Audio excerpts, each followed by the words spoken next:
আসসালামু আলাইকুম। কল্পনাস lifestyle blog থেকে আমি কল্পনা আপনাদের আরও একটি নতুন ভিডিওতে ওয়েলকাম করছি। কাছে দূরে যে যেখান থেকে আমার আজকের ভিডিওটি দেখছেন, আশা রাখছি আল্লাহর রহমতে সবাই ভালো আছেন, সুস্থ আছেন। আমরাও আল্লাহর রহমতে আপনাদের দোয়া ও ভালোবাসায় বেশ ভালো আছি আলহামদুলিল্লাহ। তো আজকের ভিডিওটি আমি দুপুরের রান্না থেকে শুরু করেছি।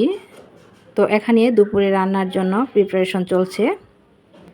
আর এখানে একটা চাল কুমড়া আমি কেটে নিলাম, ইলিশ মাছ দিয়ে রান্না করব। তো এখানে আমি ইলিশ মাছও কেটে নিয়েছি, তারপর ধুয়ে রেখেছি। আর এখানে বাবুর জন্য দুইটা পাঙ্কাশ মাছ ভাজি করব। যেহেতু বাবু ইলিশ মাছ খেতে পারবে না কাঁটাওয়ালা, তো তার জন্য দুইটা পাঙ্কাশ মাছ ভাজি করব। তো তরকারির সাথে এই মাছ দিয়ে তাকে খাওয়ানোর চেষ্টা করব। তো এখানে আমি চাল কুমড়া দিয়ে ইলিশ মাছটা উঠিয়ে দিচ্ছি।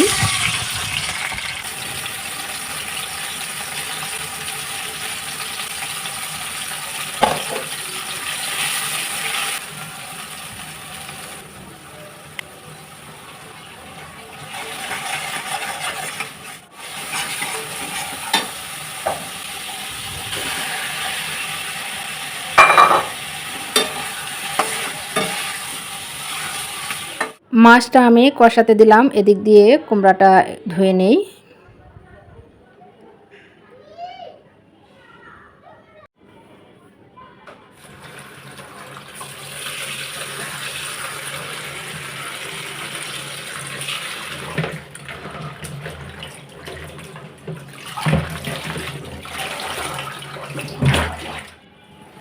তো কষানো মাছটা আমি নামিয়ে নিয়েছি, তারপর কুমড়াগুলো দিয়ে নিলাম। এখন ভালো করে কুমড়াটা কষিয়ে নেব, তারপর তরকারিটা রান্না করে ফেলবো।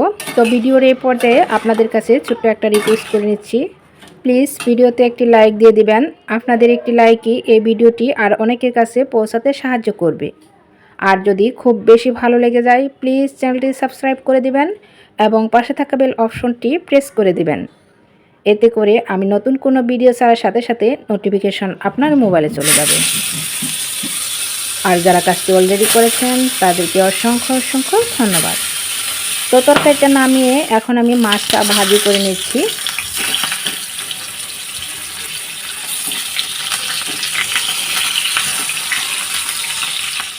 তো আমার আজকে রান্নাবান্না কমপ্লিট। এখন আমি সবগুলো রেখে দিচ্ছি, দুপুরে খাওয়ার টাইম হলে সবাই মিলে খেয়ে নেব। তো আজকে ইলিশ মাছ দিয়ে চাল কুমড়া, পাঙ্কাশ মাছ ভাজি বাবুর জন্য, আর শাক ভাজি করেছি। তো এখন একটা গুরুত্বপূর্ণ কথা আপনাদের সাথে শেয়ার করি। তো টাকা জমানোর অভ্যাসটা আমার ছোট থেকেই। এই যে টাকাগুলো দেখছেন, এগুলো কিন্তু আমার মেয়েদের টাকা। তো মেয়েরা যদি কোনো স্যালামি পায়, ঈদ স্যালামি বা অন্যান্য কারো কাছে উপহার পায়, তাহলে কিন্তু তাদের টাকা আমি এক টাকাও খরচ করি না। তো যখন যেভাবে পাই সেটাই আমি ব্যাংকে তুলে রাখি। তো ছোট থেকে আমার এই অভ্যাসটা।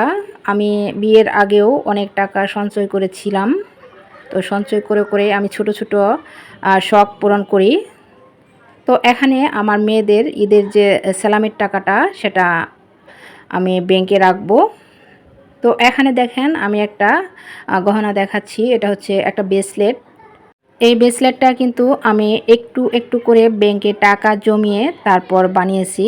আসলে আমাদের মতো মধ্যবিত্ত ফ্যামিলি মেয়েদের অথবা বউদের কিন্তু একেবারে চাইলে একসাথে কিন্তু অনেক গহনা বা অন্য কিছু কিন্তু করা যায় না।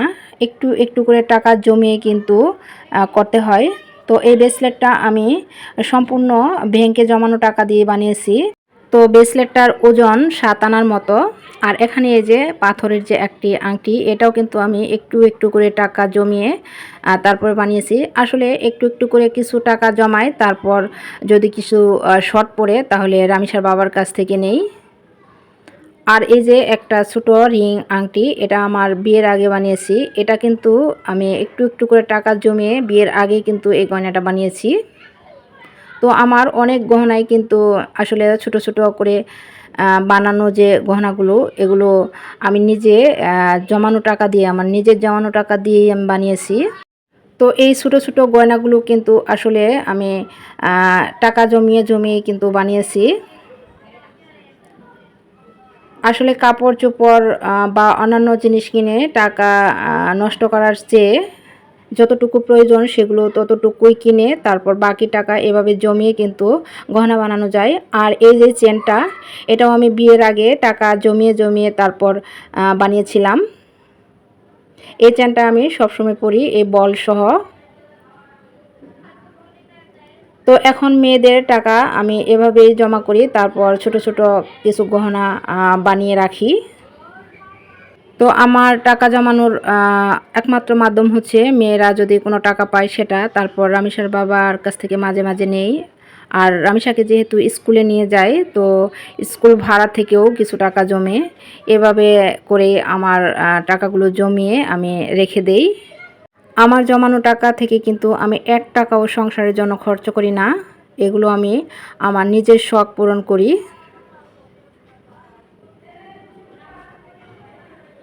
তো ভিডিওটি এখানেই শেষ করব। দেখা হবে অন্য কোনো ভিডিওতে। সেই পর্যন্ত সবাই ভালো থাকবেন, সুস্থ থাকবেন। আল্লাহ হাফেজ।